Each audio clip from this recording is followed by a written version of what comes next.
Hello दोस्तों। भारतीय संविधान सीरीज में हम आर्टिकल के बारे में पढ़ रहे थे। तो पिछली क्लास तक हमने कितने आर्टिकल कर लिए? आर्टिकल 108। आर्टिकल 108 जो संयुक्त बैठक के ऊपर है। राष्ट्रपति जब भी गतिरोध की स्थिति उत्पन्न होती है सदनों के बीच में, तो संयुक्त बैठक बुलाकर उस गतिरोध को दूर करता है। तो संयुक्त बैठक की अध्यक्षता कौन करता है? संयुक्त बैठक की अध्यक्षता लोकसभा का अध्यक्ष करता है। और गतिरोध के क्या-क्या कारण हो सकते हैं?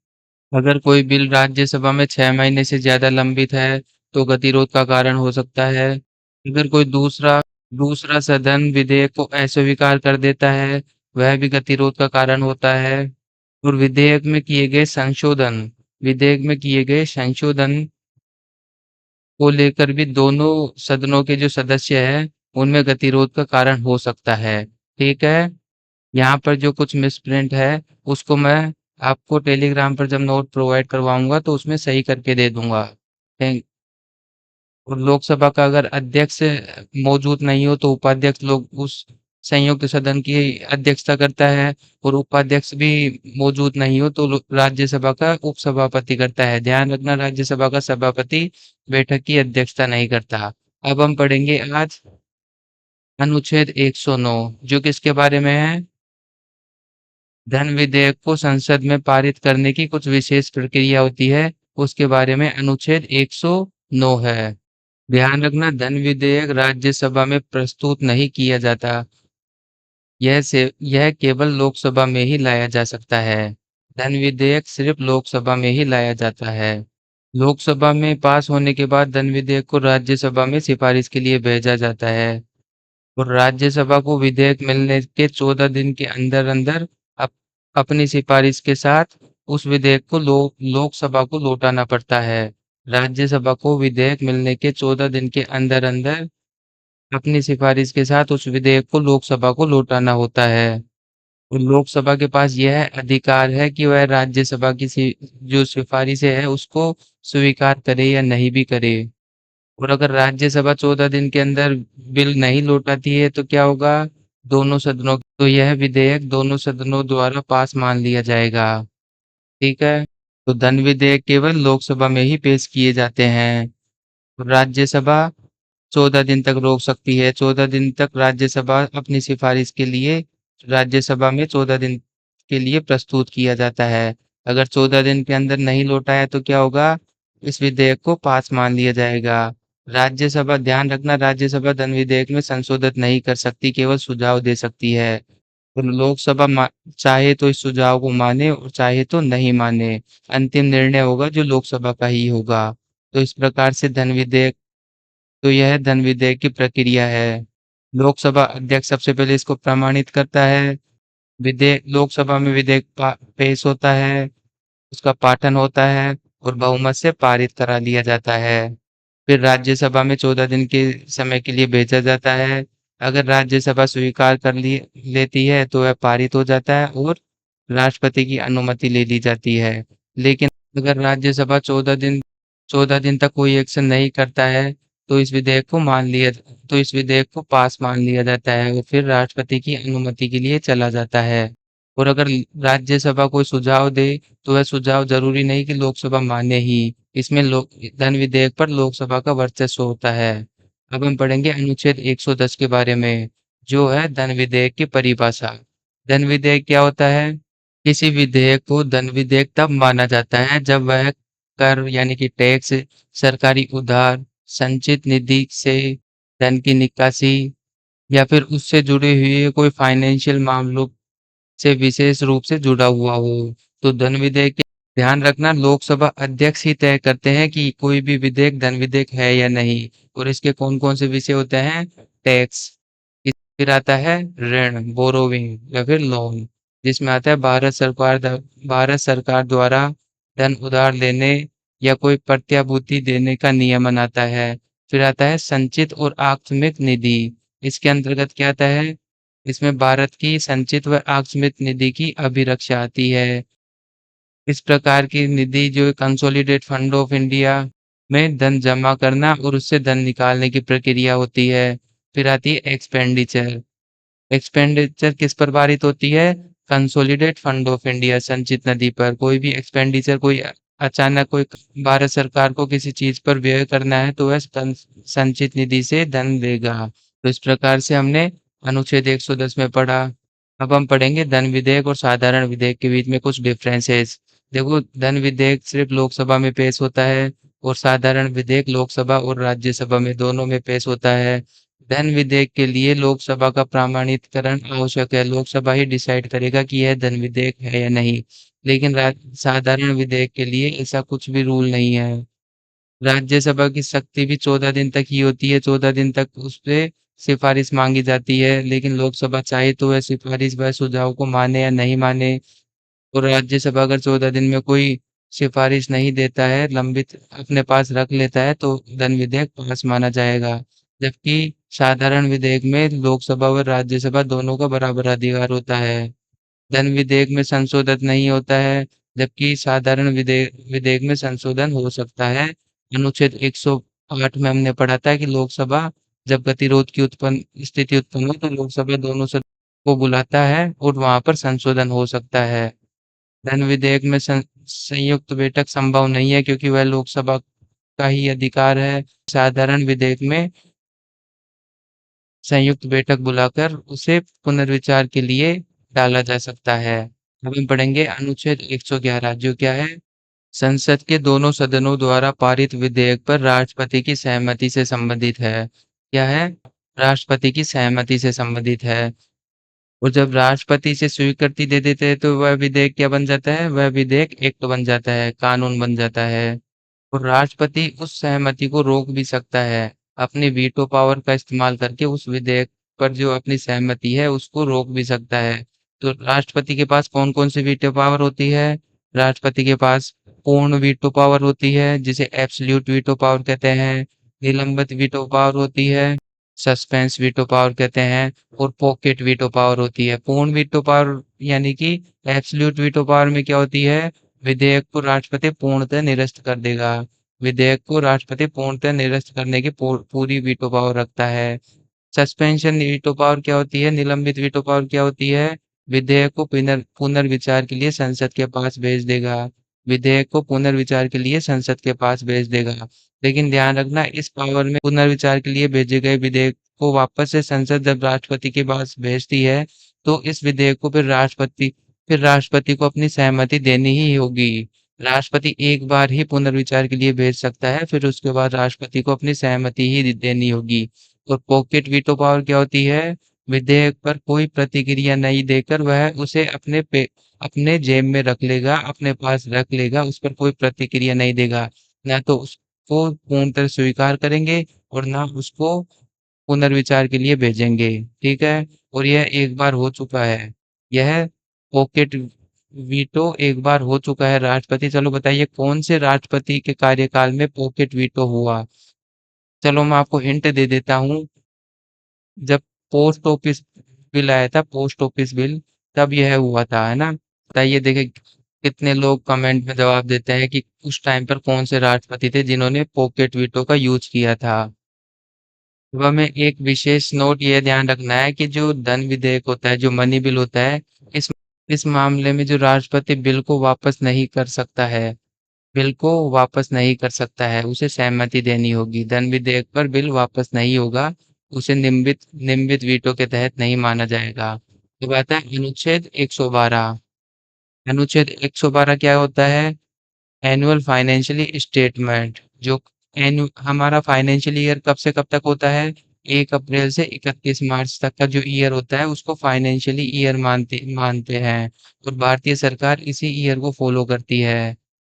और हमें पता होना चाहिए कि संविधान में बजट शब्द का उपयोग कहीं नहीं किया गया। संसद में जो बजट पास होता है उसका उपयोग संविधान में कहीं पर भी नहीं है। केवल लोकसभा ही बजट पर मतदान करती है। तो 112 बजट के बारे में है, जिसका संविधान में कहीं पर भी इस शब्द का उल्लेख नहीं है। और बजट 1 अप्रैल से 31 मार्च तक का होता है। उस संसद में लोकसभा सदन ही बजट पर मतदान करती है। तो बजट पर लोकसभा को मतदान करने की शक्ति अनुच्छेद 112 में है। राज्यसभा का इसमें कोई शक्ति नहीं होती है, कोई वोटिंग पावर नहीं होती है। तो बता अनुच्छेद 113 जो क्या है? केंद्रीय बजट को पेश करने की प्रक्रिया व अनुदान की मांगों पर मतदान से संबंधित है। जो बजट में एक्सपेंडिचर होता है वह दो भागों में वर्गीकृत किया गया है। पहला है संचित निधि पर भारित, जो कंसोलिडेट फंड ऑफ इंडिया होता है उस पर उसका एक्सपेंडिचर बजट पर होता है। संचित निधि पर भारित क्या होता है? इस पर संसद में वोटिंग नहीं होती है, लेकिन किसी भी सदन में चर्चा हो सकती है। संचित निधि पर भारित भाग में क्या होता है? इसमें वोटिंग नहीं होती है संसद में, लेकिन डिस्कशन होता है। और जो अनुदान की मांग है, इसमें लोकसभा के पास इन मांगों को स्वीकार, अस्वीकार या फिर राशि को कम करने का पूरा अधिकार है।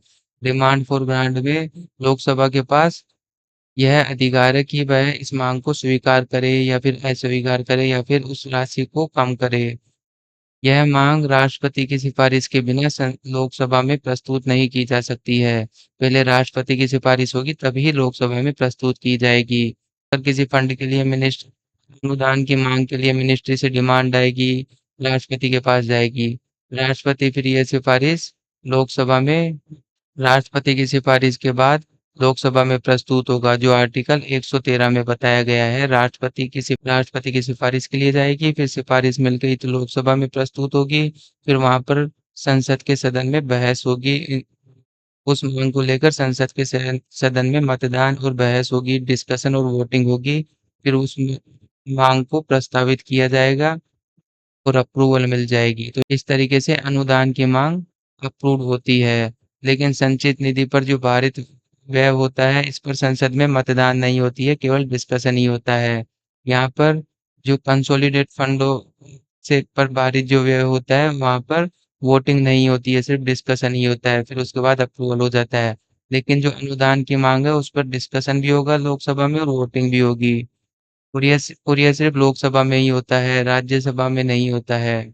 और यहाँ पर डिस्कशन के बाद लोकसभा इसको स्वीकार कर सकती है, अस्वीकार भी कर सकती है और राशि जितनी मांगी गई थी, जितना एक था उसको कम भी किया जा सकता है। तो लोकसभा के पास यह पावर है। डिस्कशन के बाद फिर वह अप्रूव हो जाती है। ठीक है, अब हम पढ़ेंगे अनुच्छेद 114 के बारे में, जो कि विनियोग विधेयक है, अप्रोप्रिएशन बिल होता है। अनुच्छेद 114 विनियोग विधेयक के से संबंधित है और इसके अनुसार लोकसभा द्वारा अनुदान की मांगों को मंजूरी मिलने के बाद ही भारत की संचित निधि से धन निकालने के लिए संसद में विनियोग विधेयक प्रस्तुत किया जा सकता है। इसके पारित हुए बिना संचित निधि से सरकार पैसा नहीं निकाल सकती। तो विनियोग विधेयक सबसे पहले पारित किया जाएगा अनुदान की मांग को मंजूरी मिलने के बाद, जो कि अनुच्छेद 113 में है। तो जब तक विनियोग विधेयक पारित नहीं होगा, तब तक कंसोलिडेट फंड ऑफ इंडिया यानी कि भारत की संचित निधि से एक भी रुपया नहीं निकाला जा सकता है। तो संचित निधि से पैसा निकालने के लिए सबसे पहले विनियोग विधेयक की अनुमति जरूरी है। ठीक है, फिर आता है अनुच्छेद 115, जो क्या कहता है? अन्य अनुदान, अदर ग्रांट्स। यह अनुपूरक, अतिरिक्त या फिर अधिक ग्रांट से संबंधित है। यह कुछ परिस्थितियों में संसद से अतिरिक्त धन को निकालने की अनुमति देता है। और वो कौन कौन सी परिस्थिति होती है? जब मूल बजट में स्वीकृत राशि कम पड़ जाए। मान लो कि भारतीय सरकार भारतीय सरकार ने डिफेंस के लिए 5 लाख करोड़ का बजट पास किया, लेकिन डिफेंस के लिए ज्यादा बजट की जरूरत है उसी साल, 6 लाख करोड़ खर्च हो गए। तो फिर तो फिर संसद अतिरिक्त धन निकालने की अनुमति देता है। मूल बजट से जो राशि है ज्यादा होने पर या फिर मूल बजट में स्वीकृत राशि कम पड़ जाए, तो फिर यह अतिरिक्त डिमांड में आती है। संसद अनुमति देता है ज्यादा धन निकालने की। तो इसको कहते हैं अनुपूरक अनुदान, अनुपूरक या फिर सप्लीमेंट्री ग्रांट। क्या होता है? मूल बजट में अगर पैसा कम पड़ जाए, मूल बजट में स्वीकृत राशि कम पड़ जाए, तो फिर अनुपूरक ग्रांट होती है। अतिरिक्त ग्रांट क्या होती है? अतिरिक्त ग्रांट कोई अप्रत्याशित खर्च आ जाए। जब कोई अप्रत्याशित खर्चा आ जाए, चालू वित्तीय वर्ष के दौरान किसी नई सेवा पर अचानक आए अतिरिक्त खर्च के लिए एडिशनल ग्रांट होता है। कोई नई सेवा पर आए अतिरिक्त ग्रांट के लिए हम अतिरिक्त अनुदान का उपयोग करते हैं। फिर आता है एक्सेस ग्रांट, जिसको अधिक अनुदान कहते हैं। देखो, खर्च मान लो कि भारत सरकार ने अनुदान से ज़्यादा खर्च कर दिया हो, खर्चा ज़्यादा हो चुका है, वह अनुदान से ज़्यादा हो चुका है।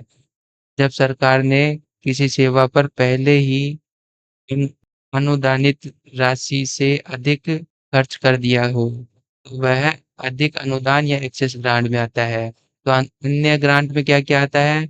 अनुपूरक, अतिरिक्त और अधिक अनुदान। जिसमें अनुपूरक में होता है मूल बजट में स्वीकृत राशि अगर कम पड़ जाए, अतिरिक्त अनुदान यानी एडिशनल ग्रांट में होता है कोई अप्रत्याशित खर्चा आ जाए, तो अधिक अनुदान एक्सेस ग्रांट में होता है कि खर्च ज़्यादा हो चुका है जो अनुदान से ज़्यादा हो। ठीक है, इस तरीके से 115 में हमने पढ़ लिया। अब आता है अनुच्छेद 116 जो असाधारण अनुदान होती है, स्पेशल ग्रांट होती है। 3 प्रकार की स्पेशल ग्रांट होती है। पहला है वोट ऑन अकाउंट जिसको लेखानुदान कहते हैं। दूसरा है वोट ऑन क्रेडिट जिसको प्रत्यानुदान कहते हैं। तीसरा है एक्सेप्शनल ग्रांट जिसको अपवादानुदान कहते हैं। तो हम इन तीनों को पढ़ेंगे। लेखानुदान क्या होता है? नए बजट से पहले खर्च के लिए अग्रिम राशि 2 माह के लिए। देखो जब तक बजट या फिर विनियोग विधेयक पारित नहीं होता है, पास नहीं होता है, तो सरकार को शुरुआती कुछ महीनों में कामकाज चलाने के लिए भी तो अग्रिम पैसा मिलता है और वह पैसा लेखानुदान में आता है जो ज़्यादा से ज़्यादा 2 महीने के लिए मिलता है। फिर आता है प्रत्यानुदान जिसको कहते हैं वोट ऑन क्रेडिट। यह राष्ट्रीय आपात के दौरान जब अनअपेक्षित खर्चा आ जाए, अचानक या फिर अप्रत्याशित मांग को पूरी करने के लिए एक ब्लैंक चेक जैसा फंड होता है। ब्लैंक चेक जैसा फंड होता है जिसका ब्यौरा देना तुरंत कठिन होता है। तो राष्ट्रीय आपात में अगर आपको कोई अप्रत्याशित खर्चा आ जाए तो आपको ब्लैंक चेक जैसा फंड होगा जिसमें आप खर्चा कर सकते हो। इसका ब्यौरा देना मुश्किल होता है कि कितना खर्चा हुआ। अप्रत्याशित प्रत्यानुदान में आता है। फिर आता है अपवादानुदान जिसको हम क्या कहते हैं? Exceptional grant. चालू या वित्तीय वर्ष की सेवा से बाहर किसी विशेष जरूरत के वास्ते दिया जाने वाला अनुदान मतलब कि किसी विशेष उद्देश्य के लिए दिया जाने वाले ग्रांट जो चालू बजट के हिस्से में नहीं है। देखो फाइनेंशियल ईयर 1 अप्रैल से 31 मार्च तक का हम बजट निर्धारित करती है हमारी गवर्नमेंट।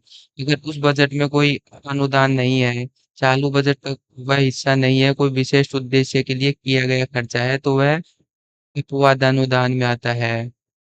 फिर आता है अनुच्छेद 117 जो क्या होता है? वित्तीय विधेयक से संबंधित विशेष प्रावधान के बारे में बताता है। Deal with bill requiring presidential recommendation और इसमें वे विषय शामिल है जो अनुच्छेद 110 के तहत धन विधेयक से जुड़े हुए हैं, लेकिन यह केवल उन्हीं तक सीमित नहीं होते हैं और इसको भी लोकसभा में ही पेश किया जा सकता है। इसके पेश करने के लिए राष्ट्रपति की पूर्व सिफारिश अनिवार्य होती है। तो वित्तीय विधेयक अनुच्छेद 117 में आता है। इसी प्रकार से अनुच्छेद 118 में क्या आता है? संसदीय नियम निर्माण। संसद के दोनों सदनों को अपने कामकाज के संचालन व प्रक्रिया में नियम खुद तय करने का अधिकार है। संसद के दोनों सदनों को अपने कामकाज में संचालन व प्रक्रिया के नियम खुद तय करने के अधिकार है। राज्यसभा व लोकसभा अपने हिसाब से नियम तय कर सकती है संसद में कामकाज के संचालन के लिए। फिर आता है अनुच्छेद 119 जो क्या कहता है? वित्तीय कार्रवाई। संसद के सदनों में वित्तीय मामलों से जुड़ी कार्रवाई व कार्य संचालन को विनियमित करने के लिए कानून बनाने की शक्ति है।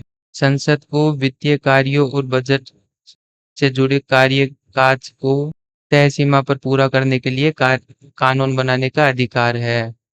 इसमें क्या-क्या होता है? भाई समय पर काम होना चाहिए, वित्तीय और बजट कार्यों को समय फिक्स होता है, कानून बनाने की शक्ति मिल जाती है, संसद के दोनों सदनों की प्रक्रिया के लिए नियम बना सकती है। संचित निधि जो भारत की संचित निधि से धन निकालने वाले विधेयकों पर लागू होता है। फिर आता है अनुच्छेद 120 जो कि संसदीय भाषा होती है। संसद में प्रयोग करने वाली भाषा अनुच्छेद 120 में आती है। कौन-कौन सी भाषा होती है? हिंदी या अंग्रेजी और फिर होती है मातृभाषा। पीठासीन अधिकारी की अनुमति से हम संसद में मातृभाषा में भी भाषण दे सकते हैं और संसद में हिंदी या फिर इंग्लिश में भाषण तो होता ही है। अनुच्छेद 121 क्या है? न्यायाधीशों पर चर्चा नहीं। संसद में न्यायाधीशों के आचरण पर बहस नहीं होनी चाहिए। न्यायाधीश के फैसले व कामकाज पर कोई बहस व चर्चा नहीं होनी चाहिए संसद में। क्यों नहीं होनी चाहिए? अगर आप चर्चा करोगे तो न्यायाधीश प्रेशर में आ जाएगा और वह प्रेशर में अपनी स्वतंत्र न्यायपालिका पे जो निर्णय उसे अपने हिसाब से करने थे वो प्रेशर में करेगा। तो उस न्यायपालिका को कार्यपालिका से भारतीय संविधान में बिल्कुल अलग रखा गया है। न तो संसद की बात न्यायपालिका में होगी, ना न्यायपालिका की बात संसद में होगी। अनुच्छेद 122 न्याय न्यायालय का हस्तक्षेप नहीं। अदालतें संसद की कार्रवाई की जांच नहीं करेगी। संसद में जो कार्यवाही हो रही है उसकी जांच अदालत नहीं करेगी। अनुच्छेद 123 में क्या आता है? राष्ट्रपति का अध्यादेश। राष्ट्रपति को संसद के अवकाश के दौरान अध्यादेश जारी करने की शक्ति है और यह अध्यादेश वही के पास उतनी ही पावर कानून बनाती है तो उसके पास जितनी शक्ति होती है वह उतनी ही शक्ति अध्यादेश जो राष्ट्रपति अध्यादेश जारी करता है उसके पास भी होती है। तो यह अध्यादेश की अधिकतम सीमा कितनी होती है? 6 महीने होती है या फिर 6 सप्ताह। छह और राज्यपाल का अध्यादेश हम अनुच्छेद 213 में पढ़ेंगे। राष्ट्रपति का अध्यादेश हमने 123 में पढ़ा जिसके में क्या होता है कि अगर यह नियम तब लागू होता है जब संसद में कोई भी सदन या दोनों सदन सत्र में नहीं हो तो फिर राष्ट्रपति कोई इम्पोर्टेंट विषय पर कानून बनाने के लिए अध्यादेश प्रस्तुत करता है। तो राष्ट्रपति के अध्यादेश की ताकत संसद द्वारा बनाए गए कानून जैसी ही होती है। तो संसद के दोबारा शुरू होने पर इसे 6 सप्ताह के भीतर दोनों सदनों से पास कराना अनिवार्य है, वरना यह रद्द हो जाएगा। राष्ट्रपति ने जो कानून बनाया वह संसद शुरू होने के बाद तुरंत 6 सप्ताह के भीतर इसे पास कराना जरूरी है दोनों सदनों से, नहीं तो यह अध्यादेश रद्द हो जाएगा। और इस अध्यादेश की ज़्यादा से ज़्यादा 6 महीने तक ही टिक सकता है। इसकी अधिकतम अवधि 6 महीने या 6 होती है। राष्ट्रपति कभी भी अध्यादेश वापस नहीं लेते हैं। राष्ट्रपति केवल उन्हीं विषयों पर अध्यादेश ला सकते हैं जिन पर संसद कानून बना सकती है। तो हमने राष्ट्रपति के अध्यादेश तक आज के इस लेक्चर में पढ़ा। अब हम अगले लेक्चर में अनुच्छेद 124 से स्टार्ट करेंगे जो कि न्यायालय के बारे में होगा। तो चैनल को लाइक और सब्सक्राइब कीजिए ताकि मैं आपको एसएससी, बैंक और रेगुलेटरी बॉडी के सारे एग्जाम के जुड़े सारा मटेरियल यहाँ पर वीडियो के माध्यम से समझा पाऊँ और अपना मेरे खुद के नोट्स मैं आपको टेलीग्राम के माध्यम से प्रोवाइड करवाऊँ। तो मुझे जिस तरीके से आपको अच्छा कंटेंट चाहिए वैसे ही मेरा कंटेंट आप हो। आपका प्यार मुझे मोटिवेट करेगा इस क्षेत्र में आगे बढ़ने के लिए। Thank you so much.